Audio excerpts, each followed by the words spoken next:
On va lire dans Amos chapitre 3, le verset 3. La Bible dit ceci.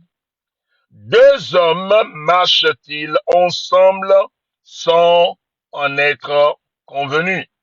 C'est-à-dire, il doit avoir un sentiment d'accord, un agrément, vraiment un sentiment d'intérêt commun. C'est important, c'est très très important. Il y a des variétés d'alliances, comme on dit, c'est important. Il y a aussi des variétés d'agréments en fonction de l'alliance que vous êtes en train de vouloir vous convenir. C'est vraiment intriguant de réaliser combien de personnes qui ne veulent pas, en fait, indisposer leur partenaire, que cela soit d'alliance d'amitié, que cela soit d'alliance d'affaires, ou que cela soit d'alliance spirituelle, ou que cela soit d'alliance d'amour. Ils ne veulent pas poser des questions. Il y a beaucoup, au moins plus de 50% des gens, pour ne pas dire 70, ne veulent pas poser des questions. Qu'est-ce qu'on attend de cet échange ou de cette alliance? Qu'attendons-nous de cette relation? Une question qui semble simple, mais qui peut vraiment nous aider. Une question qui semble ordinaire, mais qui peut être une question pivot. C'est important de poser des questions, surtout quand il s'agit de rentrer en collaboration, de rentrer en échange, de rentrer dans des accords de principe. C'est important de poser des questions. Et j'ai mis ici quelques questions que nous pouvons vraiment poser pour nous aider à distinguer quel genre d'amitié ou quel genre d'accord ou quel genre d'association ou quel genre d'alliance dans laquelle nous sommes en train de rentrer. Beaucoup de gens ne veulent pas poser des questions parce qu'ils ne veulent pas indisposer leur partenaire. Ils ne veulent pas imposer. Ils supposent que le partenaire connaît. Ils supposent que le partenaire fera ce qui est censé. Mais vous n'êtes pas dans le cœur du partenaire. C'est en posant des questions que nous pouvons savoir ce qui est dans le cœur.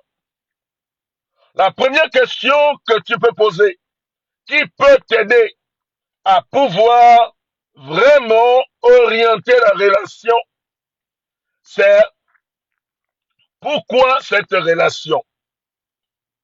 Pourquoi? Est-ce que cette relation est pour le loisir? Est-ce que c'est pour les affaires? Est-ce que c'est pour l'intimité? Est-ce que c'est pour vraiment une communion spirituelle?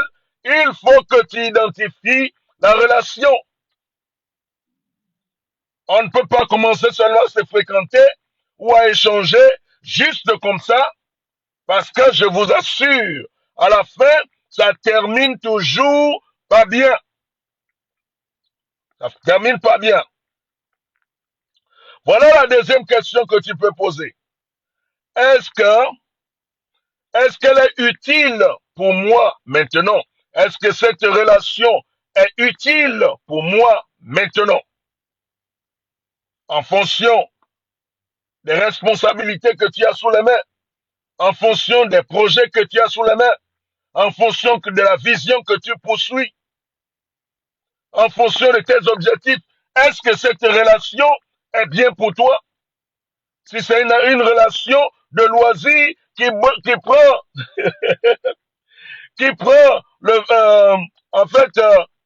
rhum tous les soirs, est-ce que c'est bien pour toi pendant que tu veux faire de ta vie quelque chose? Hein? Où on s'assoit à la fin du travail pour essayer de partager le punch et ou soit le sodabi là. On se voit vraiment, on boit, on rentre à la maison là. On rentre à la maison avec vraiment les yeux qui tournent pour aller faire les problèmes à la maison. Est-ce que cette relation est bien pour toi maintenant? Le troisième point, troisième question, c'est que qu'est-ce qu'on doit espérer de cette relation? Qu'est-ce que tu espères de cette relation? C'est-à-dire, est-ce que cette relation est pour le support mutuel? Est-ce que cette relation est pour le profit matériel? Est-ce que cette relation est pour le sexe? Est-ce que cette relation est pour une couverture spirituelle? Qu'est-ce que tu espères de cette relation? C'est important. Si tu poses ces questions, je t'assure, tu vas vraiment trouver des réponses qui vont t'édifier. Pose-toi des questions. Vous voyez, c'est important. Qu'est-ce qu'on espère de cette relation? Quand tu viens, tu sympathises, commences à parler et tout ça, ma première question que je vais te poser, qu'est-ce que tu attends de cette relation? Ça peut sembler être choquant, mais ça règle tous les problèmes au départ. Ça règle tous les problèmes. Ça aide celui qui veut rentrer en relation à être aussi prévenir et moi aussi, ça nous, en fait, économise le temps. Ça nous économise le temps. C'est important. Vous voyez? La bonne réponse n'est pas celui que c'est une bonne relation. Non. Ce n'est pas, toutes les bonnes relations ne sont pas bonnes pour la direction où tu veux partir. Quelle est la direction où tu pars? Quels sont les objectifs que tu veux atteindre? Vous voyez? Très important. Bonjour, bonjour. Quels sont les objectifs que tu veux atteindre? Vous voyez ce que je veux dire? Alors c'est important de savoir que la bonne relation pour ta vision, c'est ce qui est bien pour toi. Ça peut être une relation ronflante. Quand je dis une relation ronflante, c'est être au cercle présidentiel avec des gloires et des choses et tout ça, mais c'est pas bien pour toi à cause des objectifs que tu as devant toi. So, il faut éviter ce genre de relation. Toute relation n'est pas une bonne relation si elle ne participe pas à ta destinée. Vous voyez? Plutôt vraiment demander est-ce que cette relation est bonne pour ma vision. Si elle est bonne pour ta vision, elle serait bonne pour toi. Parce que c'est ta vision qui pilote ta vie. C'est ta vision qui conduit ta vie. Ce sont tes objectifs qui déterminent et qui définissent tes déplacements. Ta durée de sommeil. Qu'est-ce que tu manges? Où tu vas? Ce sont tes objectifs. Vous voyez? C'est important. Et voici quelques points sur lesquels on peut s'accorder. Parce que souvenez-vous, deux ne peuvent pas marcher ensemble s'ils ne s'accordent au préalable. Voilà quelques questions. La première question qu'il faut poser, c'est la croyance de la personne. Si vous avez les différentes croyances, alors vous avez une différence fondamentale qui ne se réconcilie pas. Il faut laisser ça. Parce que l'autre va dire, il va au temple de Runga, et l'autre va dire, il va à l'église, et vous êtes là, vous allez vous causer des ennuis, et ça va vous endommager. Les gens s'assemblent pour se compléter. On doit s'accorder au départ. La deuxième question, c'est, quelles sont tes valeurs? Qu'est-ce que tu valorises? Qu'est-ce que tu valorises? Qu'est-ce que tu crois que tu vaux? Qui tu crois que tu es? C'est important. C'est très important. Tu dois poser ce genre de questions et nous accorder d'abord sur ces principes-là afin de savoir si on peut marcher ensemble. Quelle est ta vision? Comment tu te vois 10 ans de maintenant? Comment tu te vois 5 ans de maintenant? Peut-être dans 5 ans, tu vas voir 70 ans. Comment tu te vois? Peut-être dans 10 ans, tu auras 50 ans. Comment tu te vois dans 10 ans? Ta vision pour la vie. Comment tu te vois? Pose aussi la question sur la considération, le degré de considération réciproque. Est-ce qu'on va se respecter ou on va jouer au louba? Ça, c'est des choses, on s'accorde au départ. On doit s'accorder au départ. Des choses qu'il faut s'accorder. Si tu ne t'accordes pas et tu prétends, la personne commence à te chiffonner après, faut pas accuser la personne parce que vous ne vous êtes pas accordé. Alors après, tu poses la question sur l'engagement, le degré d'engagement que vous voulez investir. Combien d'argent vous voulez engager? Combien de temps vous voulez engager? Combien de matériel vous voulez engager? Si la personne dit 1 ou 2, il n'y a pas de problème. C'est ce que la personne a dit. Et si tu veux fonctionner avec la personne, tu vas. Mais si ça ne marche pas, tu laisses tomber. Alors, tu poses la question sur la dédicace. La dédicace. Et si tu as besoin de la personne dans des moments critiques, est-ce que la personne peut être là? Combien vous voulez dédier à cette relation? Est-ce que quand tu appelles au milieu de la nuit, la personne va te laisser tomber, va dire que je dors? Vous voyez? Le degré d'intégrité.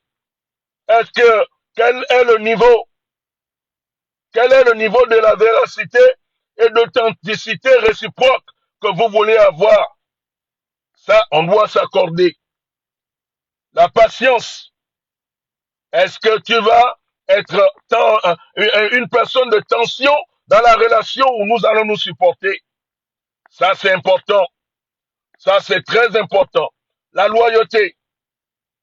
Est-ce que tu peux dépendre de la personne? Est-ce que tu peux faire confiance à la personne avec ta vie? La loyauté. Est-ce que tu peux aller dormir et la personne peut veiller sur toi? Il y a aussi le matériel. Combien de quantité ou d'accès que nous nous donnons à nos biens matériels? Est-ce que si j'ai besoin de ta voiture, je dois remplir un formulaire? Est-ce que je dois commencer à aller faire une demande pour venir prendre ta voiture parce que j'en ai besoin? Si vous ne vous accordez pas au départ et la personne ne te donne pas le niveau d'engagement, de dédicace, de valeur, la personne ne te donne pas ses croyances au départ, tu ne peux pas changer la personne après. C'est important. Tu ne peux pas. Tu ne peux pas. Les agréments d'alliance, c'est important au départ. Il faut définir d'abord l'alliance. Est-ce que c'est l'alliance pour l'intimité, l'alliance pour l'amitié, pour l'alliance pour les affaires ou l'alliance pour la communion spirituelle? Tu définis cela. Maintenant, le degré d'engagement dans chaque alliance, il faut vérifier. Il faut vérifier et s'assurer que c'est ce que nous voulons. Si nous ne vérifions pas, nous allons nous causer beaucoup d'ennuis et ça va nous faire beaucoup de mal. Je voudrais vous rassurer que quand nous posons ce genre de situation au départ de nos relations et nous mettons cela clair au départ, vraiment ça nous épargne des antécédents indésirables de la vie, des choses que nous ne voulons pas voir se faire. Ça nous empêche Ça nous épargne de ces choses. So, je voudrais ce matin que vous méditez sur désormais, pas ce qui s'est passé. Désormais, mettez les cœurs. Vous êtes endormis ou quoi? Je sais que c'est les choses poignantes, mais ça nous aide. Vous allez rentrer dans votre vie quotidienne aujourd'hui là, et vous allez rencontrer les gens. Comment vous allez les traiter? Quels sont les échanges? Ne prétendez pas que les autres vont. Soyez clairs au départ. Ça vous épargne les maux de cœur. Ça vous épargne des problèmes inutiles. Ça vous épargne de toutes sortes d'ambiguïtés. Vraiment que Dieu vous bénisse. Soyez comblés et soyez rassurés. Il est de votre côté. Passez une excellente journée. J'ai déjà prié pour vous et le Seigneur veille sur vous. Excellente journée à vous. Bye bye.